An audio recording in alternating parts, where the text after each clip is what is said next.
Tema regresiones, muy resumidamente. Una regresión es...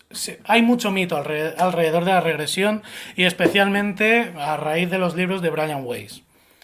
Eh, lo único que puedo decir es que Brian Weiss es un señor que ha escrito muchos libros, se ha forrado, se ha ganado millonadas vendiendo sus libros y haciendo sus conferencias, pero nunca ha demostrado nada de lo que afirma en condiciones controladas y nadie más ha podido demostrarlo tampoco. Así que cada cual que crea a quien quiera creer, pero en cuanto a garantías de que lo que dice es verdad o no, pues no hay ninguna. Es simplemente una persona que escribe libros y una editorial que se los publica porque sabe que se van a vender.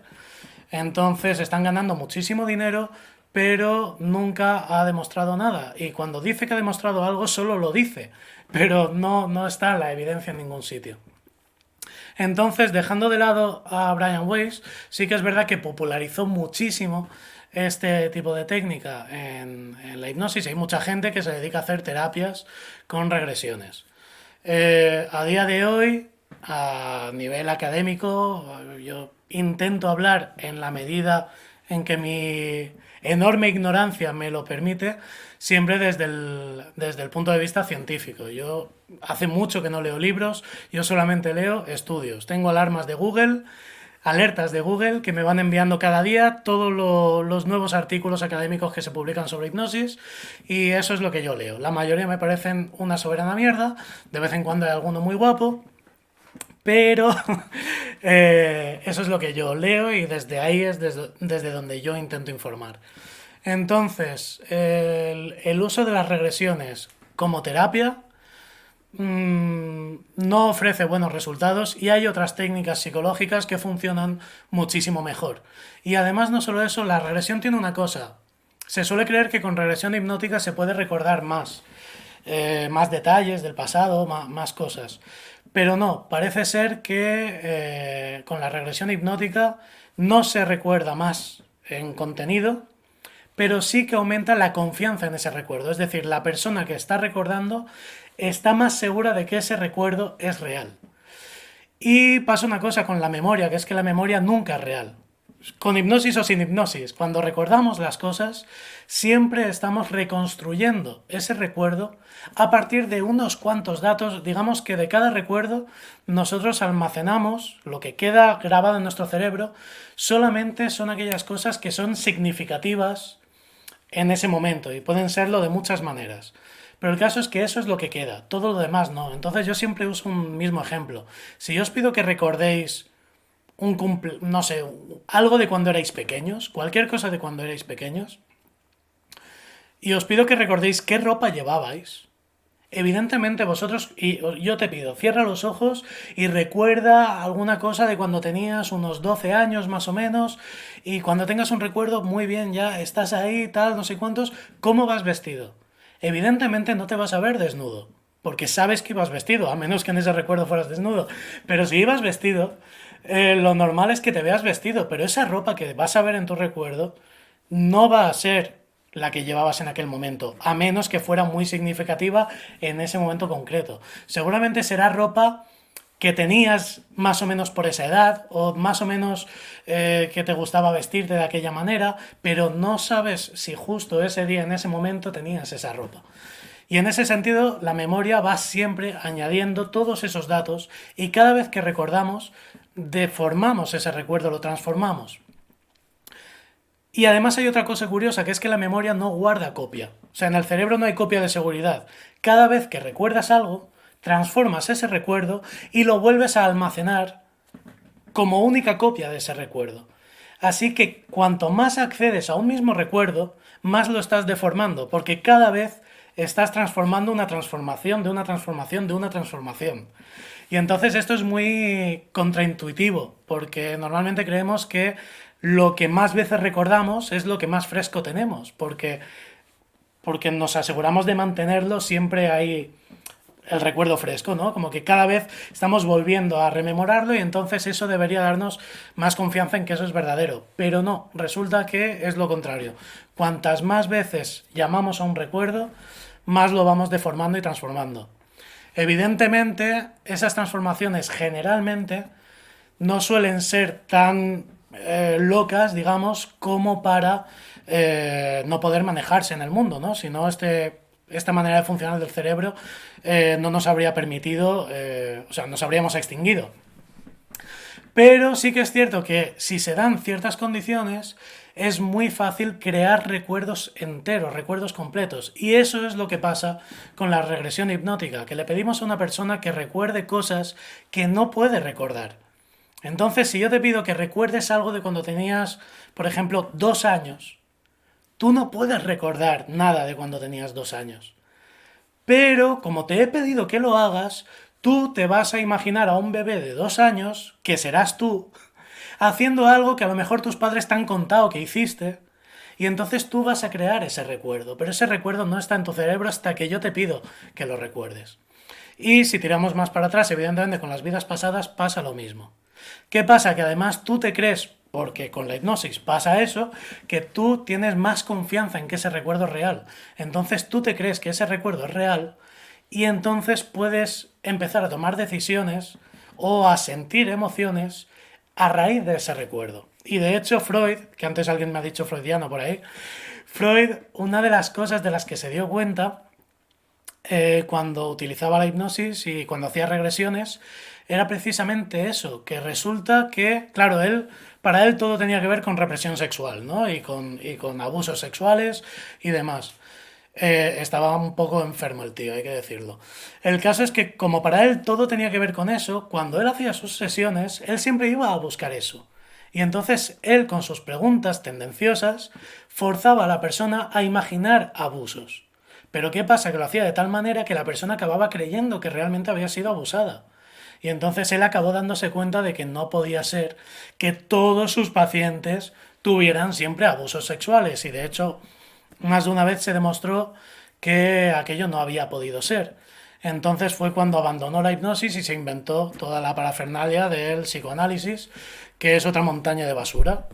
Pero al menos Freud tuvo unas cuantas muy buenas intuiciones. Lo que pasa es que todo lo que construyó encima de esas intuiciones fue poco método, un poco riguroso con el método, y entonces se perdió en toda su especulación y en su manera de explicar aquello sin realmente buscar las pruebas necesarias, ¿no? Y se inventó todo aquello y el psicoanálisis, ya digo, hoy en día, bueno, desde el momento en que lo formuló está completamente refutado, pero es que hoy en día no tiene ningún sentido y sin embargo mucha gente sigue trabajando desde ese prisma y sobre todo la hipnosis sigue estando muy enmarcada en el prisma del psicoanálisis de Freud y luego de Jung y luego de... ay, Lacan. Pero bueno, todos acaban siendo lo mismo.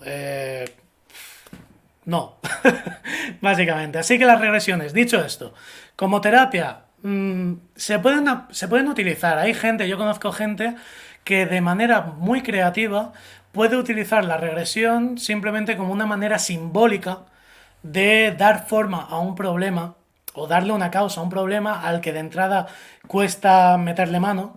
Y entonces de esta manera puedes crear un simbolismo, una manera simbólica de abordar ese problema, pero es importante ser siempre conscientes de lo que estamos haciendo y sobre todo que la persona con la que estamos trabajando también lo sea, porque si no, muchas veces la gente piensa que, bueno, una mentirijilla, o sea, si la persona cree en esto, pues yo no, en vez de negar su creencia, voy a utilizarla en su favor.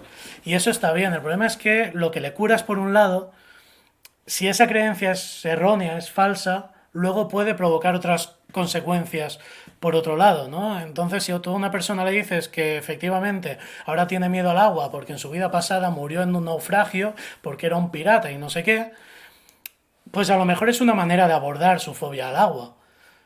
Pero no sabes si esa persona realmente se cree que aquella vida anterior es real y que puede ver vidas pasadas y tal, no sabes qué va a empezar a desarrollar a partir de ahí cuando siga tirando de ese hilo, ¿no?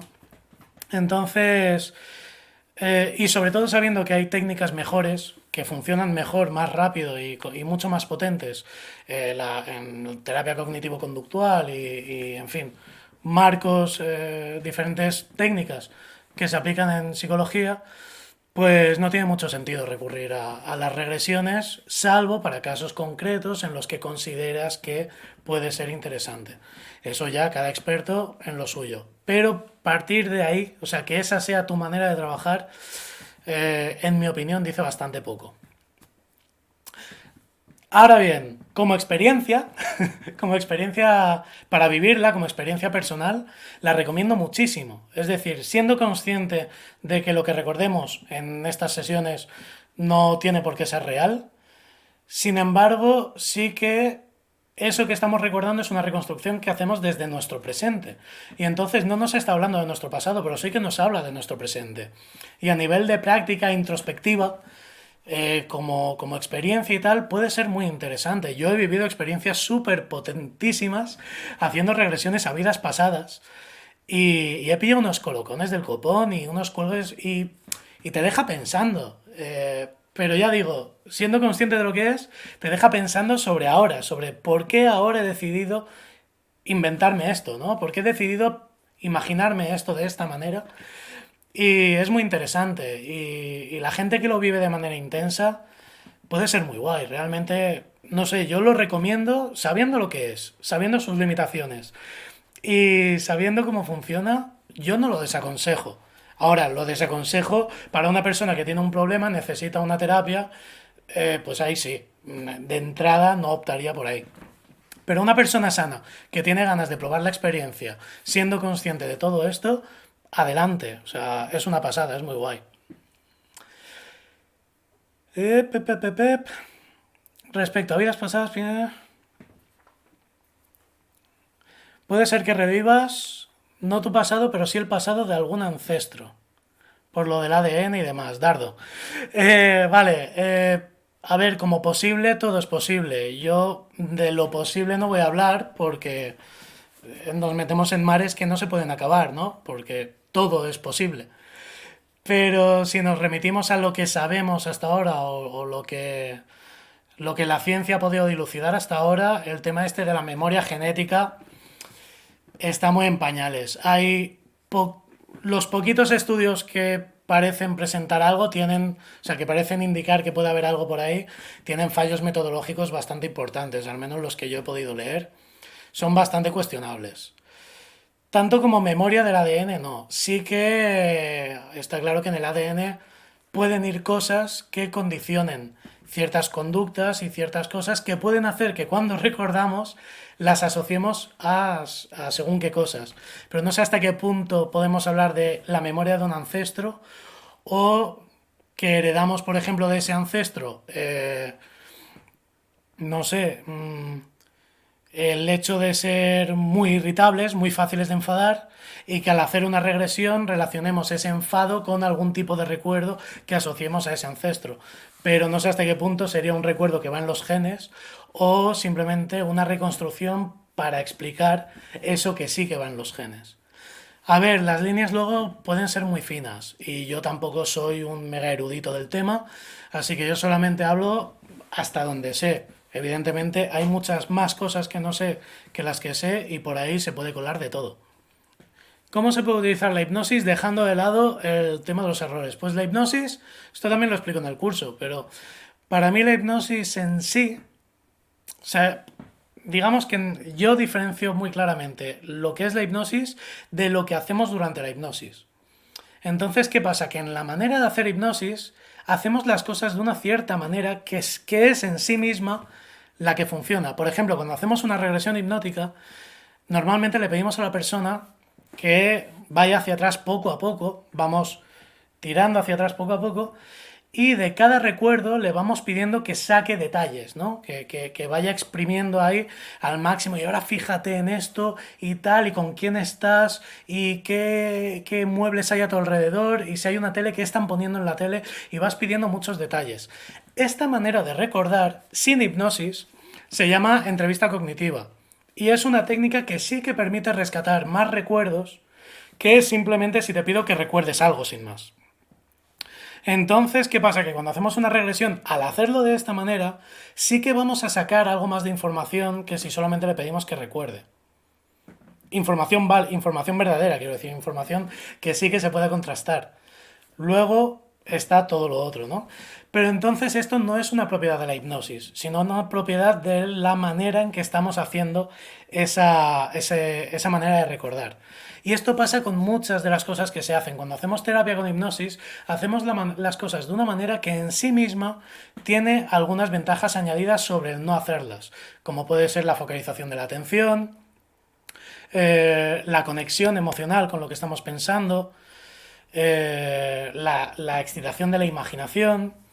Todo esto en sí mismo le da un valor añadido, pero que no es por la hipnosis, sino por el hecho de estar haciendo las cosas de esa manera. Si quitas la hipnosis de la ecuación y haces las cosas de la misma manera, y le pides que recuerde las cosas de la misma manera, que sienta su cuerpo de la misma manera y demás, vas a conseguir el mismo resultado.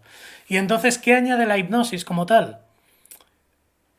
El contexto hipnótico, la palabra hipnosis, lo que añade es efecto placebo. Y efecto placebo además de los más potentes.